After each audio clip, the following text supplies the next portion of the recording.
විවාහක රූ රැජින තේරී මේ තරගේ 2024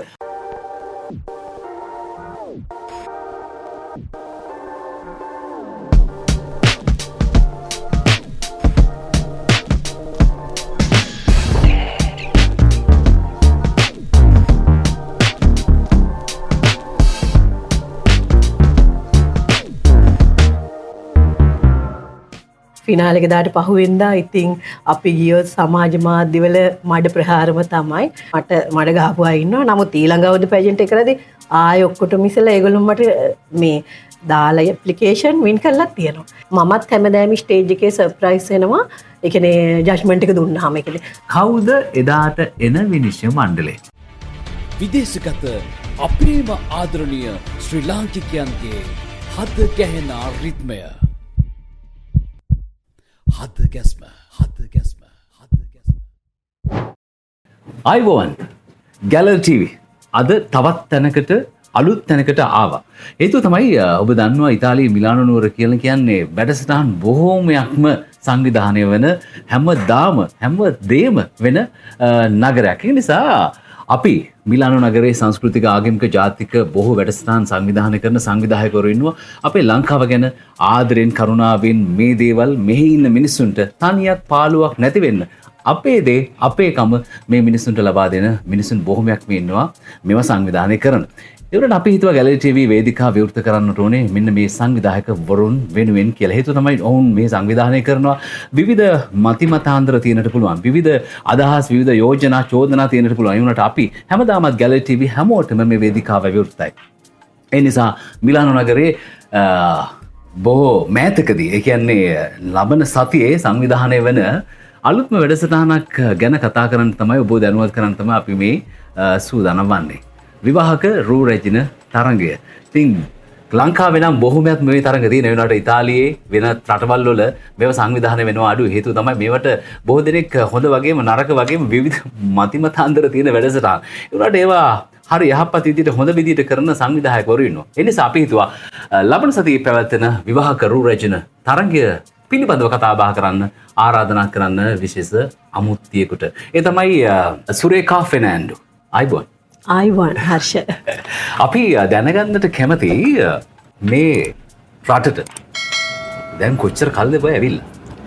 ඇත්තටම මම ඉතාලියට ඇවිල්ලා නම් දැනට අවුරුදු 20ක් වගේ වෙනවා. 20ක් 22ක් වගේ 22ක් අවුරුදු 22ක් වෙනවා. ලංකාවේ විවිධ වැඩසටහන් මෙහි සංවිධානය වෙනවා. මොකද හිතෙන්නේ මේ වැඩසටහන් පිළිබඳව? ඔව් ඇත්තටම හර්ෂ ඉතින් ඇත්තටම සතුටුයි. මොකද අපි ශ්‍රී ලාංකිකයෝ වශයෙන් මෙහි ඇවිල්ලා එකම ඒකාකාරී ජීවිතයක් නේ හැමෝම ගත කරන්නේ. කියන්නේ වැඩට යනවා එනවා.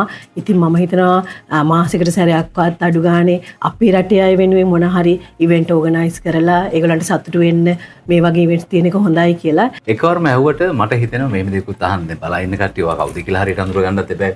ලංකාවේ කොහෙද ගම? මගේ ගම හර්ෂ කටුනායක. ඉස්කෝලේ ගියේ කටුනායක කොන්වන්ට් එකට. එතකොට ඔබතුමී කවදාද හේතුවද සුරේකා මේ මාත්මිය මේ වගේ වැඩසටහනක් ඉතාලිය ඇවිල්ලා කරන්න ලැබෙයි මේ වගේ මාර්ගික යන්න ඕනේ කියලා මොන හරි අත්දැකීමක් ලැබුවද ලංකාවේ? මෙහෙමයි ලංකාවේදී මම ගොඩක් ඇත්තටම මේ සම්බන්ධ දේවල් වලට සම්බන්ධ වෙලා තියෙනවා. මම හිතන්නේ මෙහි ඉන්න දැන් ආයෙ ගොඩක් දන්නේ නැති වුණාට මම ලංකාවේදී මගේ නංගිලා හිටියා ප්‍රධාන ෆැෂන් ෂෝ වල පැජන්ට් වල. ඒකට මම හැම වෙලේම පොඩි කාලේ ඉඳන්ම මගේ කට්ටියත් එක්ක කොළඹ ওই ෆැෂන් ෂෝ වලට ඉවෙන්ට් වලට විතරම ගියා.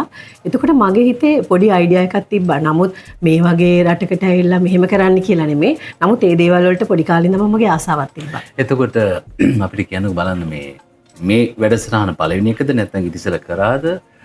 ඒක කරා නම් කවද්ද මේක පටන් ගත්තේ? ඇත්තටම මේක පළවෙනි එක නෙමෙයි. මම ඉස්සෙල්ලාම පැජන්ට් එකක් කරන්න කියලා පටන් ගත්තේ 2016 අවුරුද්දේ. ඒක ගොඩාක් සාර්ථකව කරා. ඊට පස්සේ 17 2018 ඔය අවුරුදු හැම එකේම කරා. ඊට පස්සේ මේ අවුරුද්දේ පොඩක් විශේෂ එකක් තියෙනවා. මිසිස් ශ්‍රී ලංකා ඉන් ඉතලිත් එක්කම මිසිස් ටීන් ඉන් යුරෝප් පැජන්ට් ඔය දෙකම වෙනවා. ඉතින් මම හිතනවා කට්ටියට හොඳ දෙයක් බලා ගන්න හම්බෙයි නොවැම්බර් 16 කියලා. නොවැම්බර් 16 තමයි මේ වැඩසටහන තියෙන්නේ. ඇයි මේ වගේ දෙයක් මේ කාන්තාවන්ට ඔයාට කරන්න හිතුනේ? ඇත්තටම ආශ ඒ කියන්නේ මම දැන් හිතුවා ඒ කියන්නේ මම වෘත්තියේ බියුටිෂියන් කෙනෙක්. මම ලංකාවේත් බියුටිෂියන් කෙනෙක් හැටියට තමයි වැඩ කරේ. ඉතින් මම හිතනවා දැන් ලංකාවේ ගොඩක් අය ලංකාවේ ගොඩක් දේවල් වලට සහභාගී වෙනවා මේ වගේ ඉවෙන්ට්ස් තියෙනවා. දැන් මේ වගේ රටවල් වල ඇවිල්ලා අපිට ඒ වගේ දේවල් සහභාගී වෙන්න ඇත්තටම නැහැ. කලාතුරකින් තමයි මේ වගේ ඉවෙන්ට් ඕගනයිස් වෙන්නේ.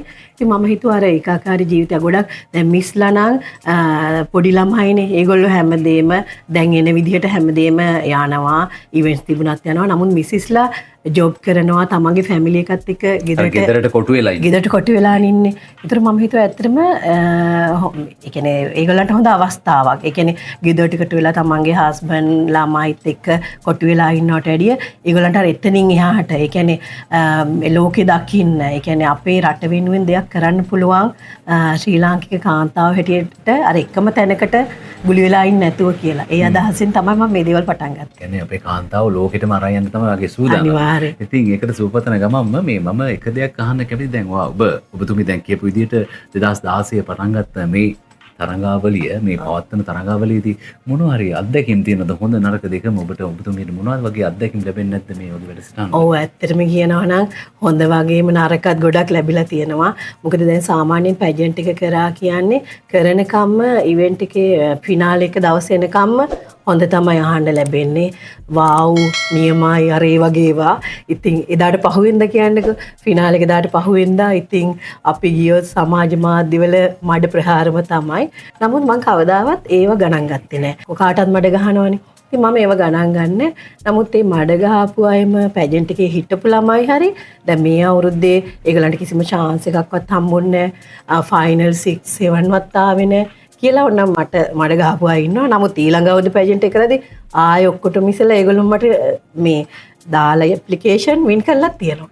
ඉතින් මම හිතනවා මේ මඩ ගණන් ගන්න හොඳ නෑ. ඒවා අපිට විශ් එකක් කියලා තමයි මම හිතන්නේ. ඔව් ඒකත් එක්ක බලන්න ගියාම මෙතන ප්‍රශ්නේ තියෙන්නේ විනිශ්චයත් එක්ක. ඔබතුමිය මේ වැඩසටහනේදී මොන වගේ දේවල්ද බලාපොරොත්තු වෙන්නේ විනිශ්චය ලබා දෙන්න මේ සහභාගී වෙන රූරජිනියන්ට? ඇත්තටම කියනවා නම් හර්ෂ ඒ කියන්නේ ලස්සන විතරක් නෙමෙයි. ඒ කියන්නේ ලස්සන අපි කාගෙත් මොකක් හරි ලස්සනක් තියෙනවා. කැත කියලා නෑ. මම කියන්නේ ගැහැණු කෙනෙක් ගත්තාම කවුරුත් කැත නෑ. හැමෝගෙම මොකක් හරි ලස්සනක් තියෙනවා. සුදු හරි, කළු හරි, තලෙලු හරි ඒ හැම එකක්ම ලස්සනයි. ඉතින් මම කියන්නේ හැකියාව පැත්තෙන් බැලුවොත් ඒ කියන්නේ ලස්සන විතරකුත් නෙමෙයි. ඒ කියන්නේ දක්ෂකම් තමන්ගේ ටැලන්ට් එක විතරකුත් නෙමෙයි. හැම දෙයකම අභියෝග වලට මුහුණ දීගෙන ඒ කියන්නේ මොන දේ වුණත් මම දෙයක් පටන් ගත්තොත් මම ඒක කරලා නතර කරන්නේ. අර ඒ වගේ හොඳ ආත්ම ශක්තියක් තියෙන කෙනෙක් තමයි මම හිතන්නේ රූරජිනකට වඩාත්ම සුදුසු. දැන් එතකොට ඔබතුමී නෙවෙන්නේ තෝරන්නේ මේ රූරජින. කවුද එදාට එන විනිශ්චය මණ්ඩලය? ඔව් ඇත්තටම ජජ් පැනල් එක කියන්නේ ඒ කියන්නේ මම සාමාන්‍යයෙන් කරන්නේ ඉවෙන්ට් එක දන්නේ නැතුවත් ඇති සමහර අය දන්නවත් ඇති ළඟින් ඉන්න අය නම් මගේ දන්නවා. මම කරන්නේ ඉවෙන්ට් එක ඕගනයිස් කරන එක විතරමයි. ඒ කියන්නේ ළමයි 16ක් ඉන්නවා නම් ඒ 16ගේ සම්පූර්ණ මේ ඕගනයිසින් පැත්ත විතරයි මම කරන්නේ.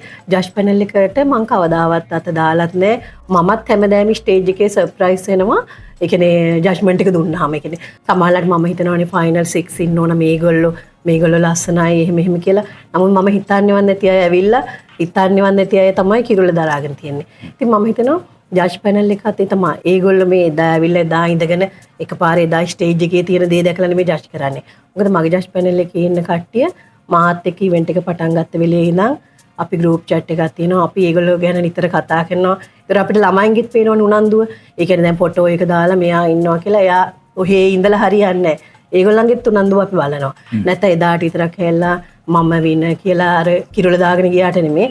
හැමෝගෙම අර ජජ් පැනල් එක අපි ඉවෙන්ට් එක පටන් ගත්ත දා ඉඳන් ඒගොල්ලන්ගේ Facebook එකේ ෆොටෝස් දාපු දා ඉඳන් අපි ඒගොල්ලන් පිළිබඳව හැමදේම හොයලා බලනවා. ඒතකොට ජජ් පැනල් එක මේකද? අපේ ලංකාවෙන් එනවා ප්‍රධාන පෙළේ මේ ඉවෙන්ට්ස් වලට ජජ් පැනල් වලට හිටපුම ප්‍රවීණ හොඳ කිහිප දෙනෙක් 4 දෙනෙක් වගේ.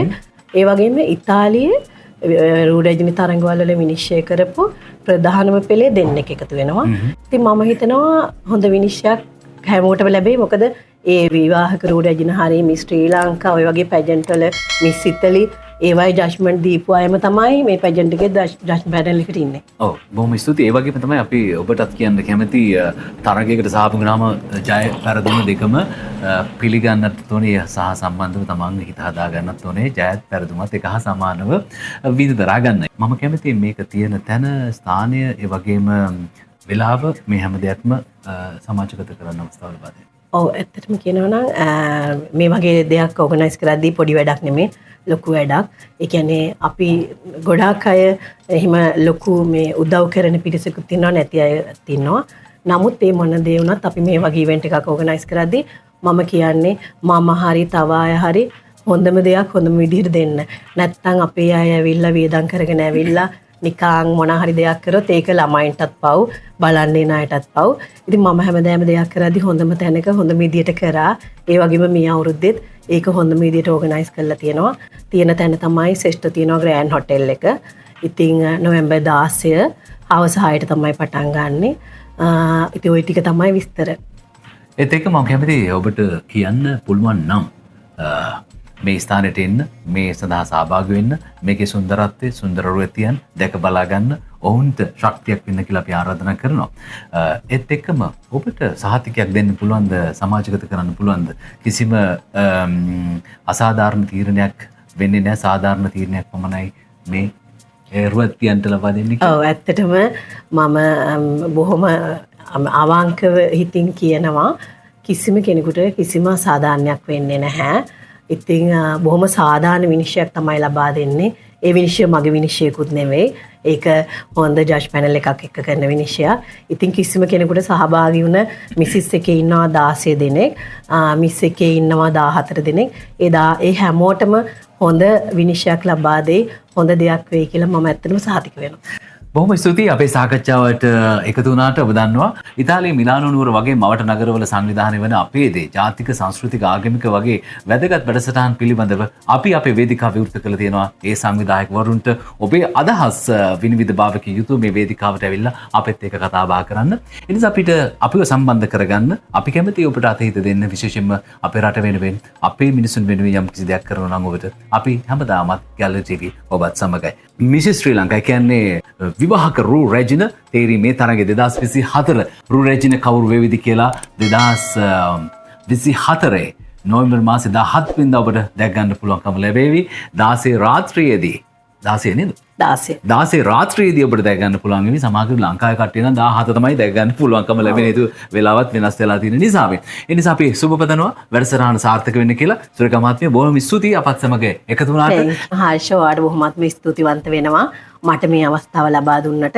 ඔයා කතා කරාම මම ඇත්තටම හරි ආසාවෙන් ඒ යෝජනාව ඔයාගේ බාරගත්තා. ඉතින් මම ප්‍රාර්ථනා කරනවා ගැලරි TV හොඳ channel එකක් වෙලා අපේ ලංකාවට ගොඩාක් දේවල් ලබා ගන්න පුළුවන් හොඳ තෝතැන්නක් වෙයි කියලා. ඒ වගේම අපිට මේ ලොකේෂන් එක ලබා දුන්න චමිදු මල්ලිටත් බොහොම ස්තුතිවන්ත වෙනවා අපිට මේ වැඩසටහන කරගන්න සහයෝගය ලබා දුන්නට. Thank you. එහෙනම් අපි ගිහිල්ලා එන්නම් වැඩසටහන සාර්ථක වෙන්න කියලා ප්‍රාර්ථනා කරන සුරේකා ෆෙර්නැන්ඩෝ මහත්මියට තරගයට සහභාගී වෙන සියලුම තරගකාරිනියන්ට අපේ ගැලරි TV නාලිකාවේ සුබ පැතුම් එක් කරමින් නැවතත් මේ වගේ තාමත් සුන්දර කතාබහකින් හමු වෙනතුරු සමුගන්නවා නැවත හමු වෙමින් බලාපොරොත්තු වෙන්න. අපි ගිහිල්ලා එන්න.